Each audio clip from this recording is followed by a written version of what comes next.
Hello everybody, it's your friendly digital technology librarian, Christy here. We've reached another Friday, so of course I have another Film Rec Friday ready for everybody out there. Now, as mentioned last week, May is just one of those months that's kind of chock full of heritage celebrations as well as awareness campaigns. And while last week we were celebrating Jewish American Heritage Month, this week we're shifting focus to Asian Pacific American Heritage Month. And we're celebrating with a couple of films featuring both Asian and Asian American performers that highlight various aspects of Asian American life. As always, these films are available entirely for free with the use of your Milan-Berlin library card, and you can find them via our CLEVNET service as well as some of our streaming services. So without any further ado, let's jump into the recs. Okay, my first pick is a big one. It is available on DVD and Blu-ray via our CLEVNET service, and that is 2022's Everything Everywhere All at Once. I absolutely adore this film. I saw it first months and months and months ago, and I have recommended it to pretty much every single one of my film-loving friends ever since. I have seen it on more than one occasion since then, and it remains one of those films that just stays with me. You know, it's been ages since I first watched, but there are still scenes that I think back on and that really make me have the feels, even so long after the fact. And I think that this is one of those movies that I will feel that way about for ages to come. And I think that this movie can resonate that way with pretty much anyone, not even just people who are, of course, of Asian American descent, but really anybody. So trying to come up with a really bare bones description of this film. So in Everything Everywhere All at Once, we're primarily focusing on a woman named Evelyn who suddenly finds herself capable of these really fascinating and out there powers. She, with these powers, navigates both her world and dimension and then multiple other dimensions, all in the attempt to save the universe, because there's a power and a force that seeks to end everything. Michelle Yeoh is the woman who plays Evelyn, and I've been a massive, massive fan of Yeoh since the 90s. You know, that was an era when you didn't have a whole lot of big time female action stars. You know, I was a big fan of Sigourney Weaver as Ellen Ripley, and then there weren't a ton of others. We had Linda Hamilton in the Terminator movies, but the Terminator movies were generally always about someone who wasn't Linda Hamilton's character. And then I discovered Michelle Yeoh and her series of these phenomenal action films out of Hong Kong, and just was in love from that point on. And I have followed her career ever since. And she just has this incredible range where she can play like an action superstar, a martial artist, like Crouching Tiger, Hidden Dragon, man, one of the best films of all time. And then you see her with some pretty serious comedic chops and things like Crazy Rich Asians. I mean, she does everything. And I think all of those different kinds of roles all manage to get sort of jammed together into a character like Evelyn in Everything Everywhere All at Once, where she has to pull on all of those different performance skills, and she does an incredible job. It is no wonder that she received tons of accolades. Ke Huy Quan plays her husband, who is probably he's probably one of the only actors that could have embodied this character so well. Again, one of those performers that I grew up watching. I can't tell you how many times I saw Indiana Jones and the Temple of Doom and just absolutely adored Short Round. This as well was an era when, you know, the 80s was one of those times where there's a vast dearth of Asian American representation on television and film. You know, that's when I grew up. And really the only times I saw anyone who looked vaguely like me was in reruns of MASH. And then, you know, in some really terribly stereotyped roles from John Hughes movies. So to see a character like Short Round was a big deal. He saved Indiana Jones a few times in that movie, which was pretty awesome. And then of course, Goonies and these other films where Ke Huy Quan was really a phenomenal representation. And now you flash forward several decades, and he's playing this character who is the absolute pure, honest heart of a movie that plays with not just absurdist themes, because this is definitely an absurdist film with all of its science fiction, comedy, drama, genre elements in it, but also has a really hard nihilistic streak in it too.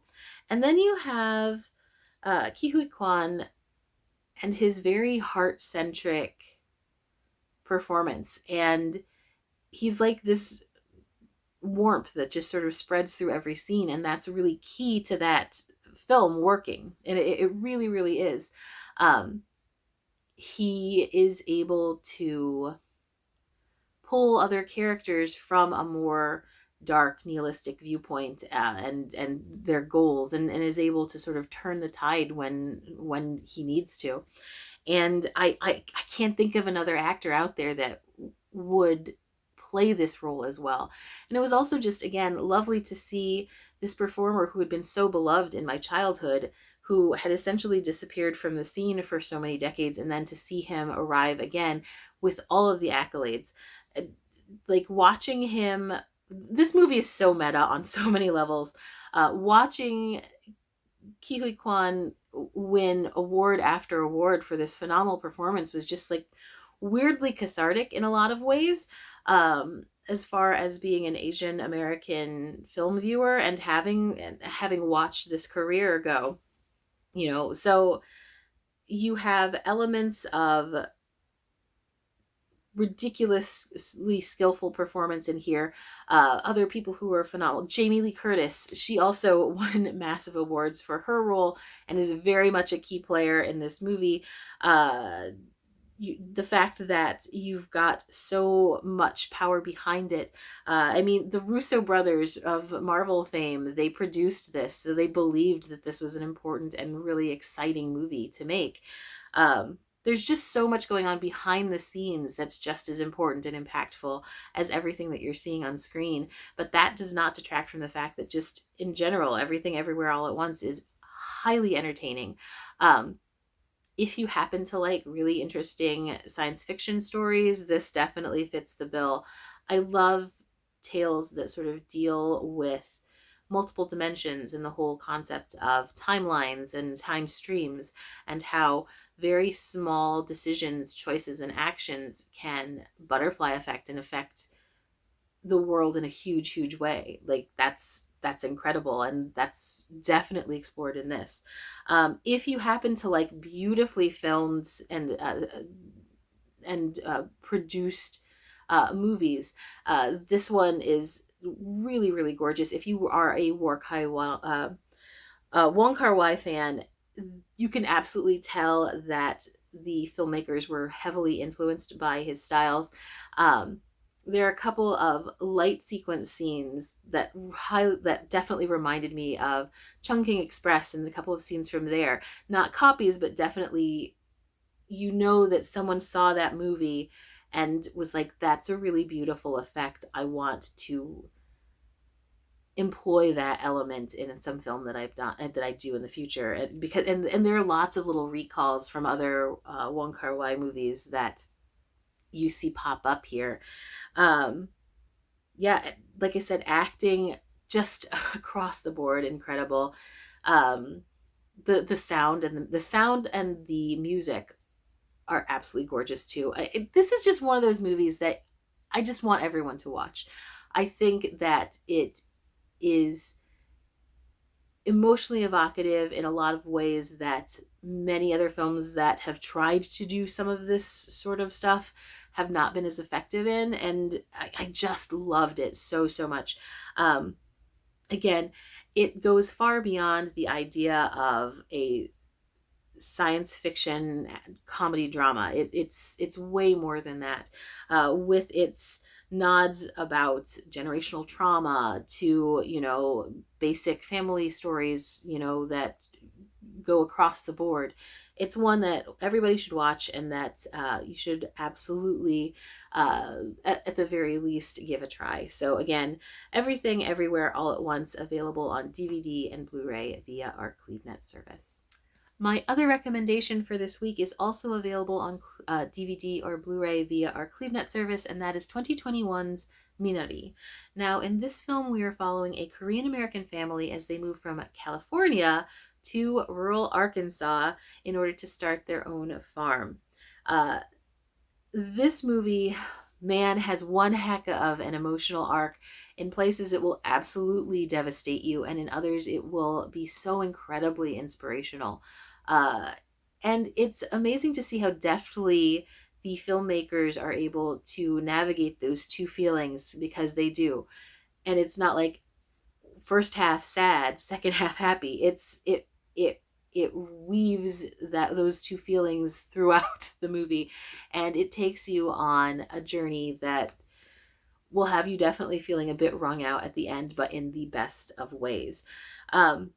So on the surface, we definitely are exploring themes of Asian American immigration, sort of the concept of isolation and being an outsider. They are one of the only families of color when they move to this small Arkansas location, and that is especially impactful for the young son in this story, who, like many of us who are first and second generation, we feel very much like a product of America. We feel very American. We definitely don't necessarily see ourselves as outsiders, even if we are plopped into an area that does. And we see this little boy who does such an incredible job as David navigate those emotions, those feelings of isolation and other. And he just does such a good job with it. These characters all have that sort of feeling of being outsiders when they move to their new place, but they're, very much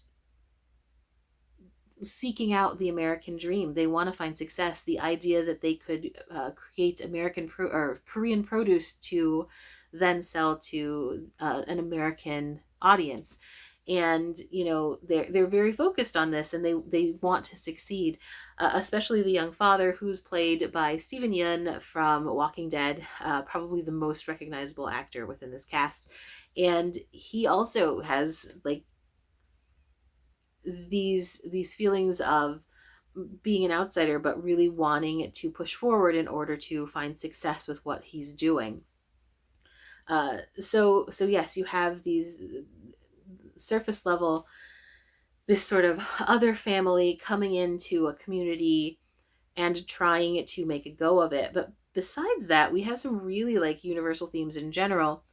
Everyone understands the idea of the American dream and any attempt to find success with that.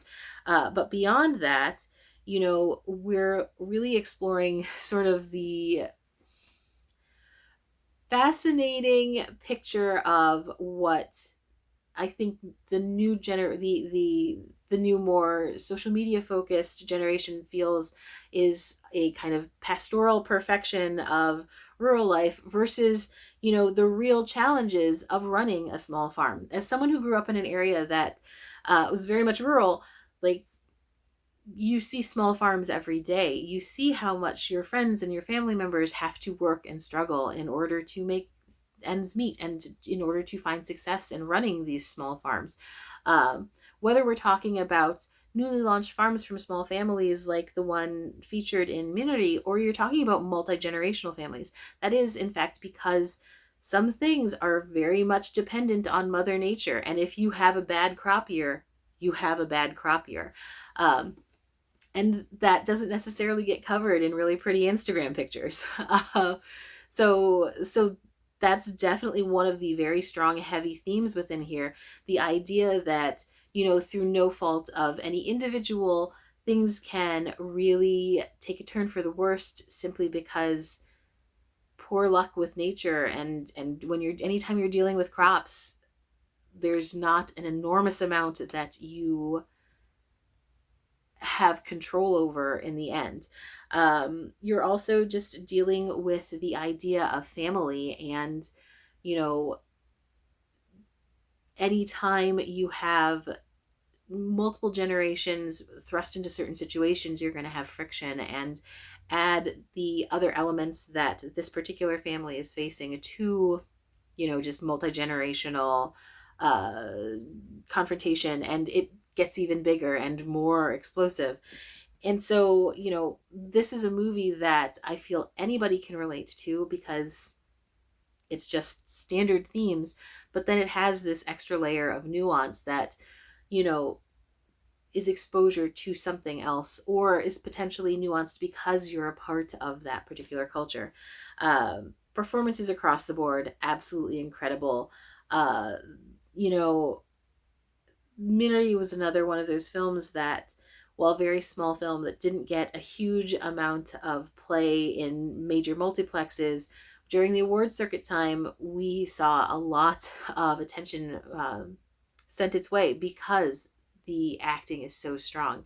The storytelling is incredibly well done, and the film, cinematography in this is gorgeous. You do see why people always get sort of pulled in by the romance of the idea of rural life, because it is absolutely gorgeous. The shots when you see them going across like these vast fields of green, just they're just magic, and I really really appreciated that so much while I'm watching.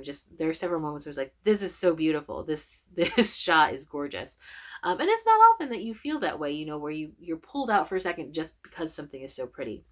So again, if you're looking for a film that explores ideas like the American dream, multi-generational families, the concept of outsiderism, definitely check out Minari. Again, it's available on DVD and Blu-ray via our CLEVNET services. It's an absolute must-watch. Okay, so those were my two recommendations for this week as we celebrate Asian Pacific American Heritage Month. If you have any other film recommendations that you'd like for us to check out, please, please, please comment with those below. Always looking for more movies to watch. If you have any recommendations for themes you'd like to see us explore in the future, definitely comment with those.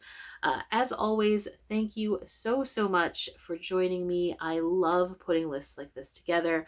The two movies that we talked about today, Everything Everywhere All at Once and Minari, are both incredible picks. But if neither of those two, really speak to you, make sure you check out our different streaming services. There are literally thousands of movies on there. You will find something that you like. And with that, I'm going to go ahead and close out this episode. Again, thank you so much for joining me, and I will see you next week. Bye-bye.